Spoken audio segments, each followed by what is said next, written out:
Hi, my name's Shane with Leak Locators, and today we're going to go over the steps in how to find a leak using your water meter or verify that you have a leak with your water meter. So the first step in identifying where the water meter is to take a look at the property. Sometimes it's at the left or the right side of the property. So come on, take a look.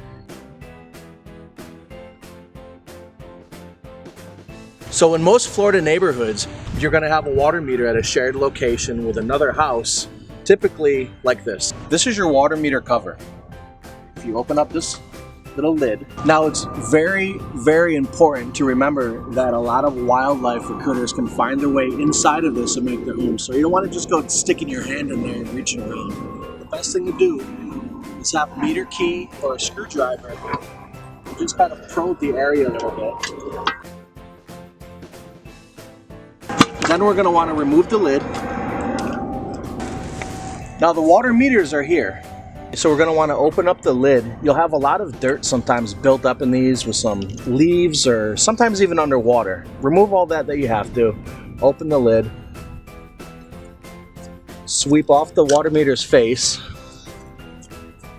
So in most circumstances, your water valve is going to be at the same side as the water meter. So let's assume that that dial was moving that we had just looked at.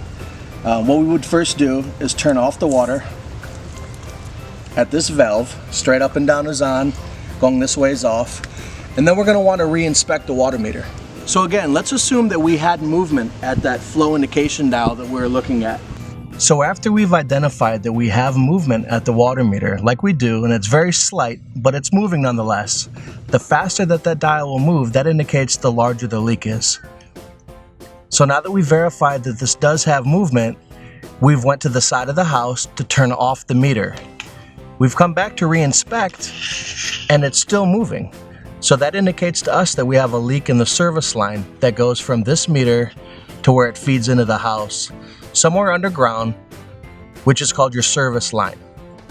If we had come out here and movement had stopped completely, that would indicate to us that the leak is somewhere inside of the house. A lot of the times it could be under the concrete slab of the home. So this has been Shane with Leak Locators, and what we have done was determine if we have a leak at this residence by using the water meter, and if we did in fact have one, isolate the leak to confirm whether it would be outside of the residence, at the service line, or inside of the residence. This has been Shane with Leak Locators. Give us a call at this number or visit us on social. Thank you.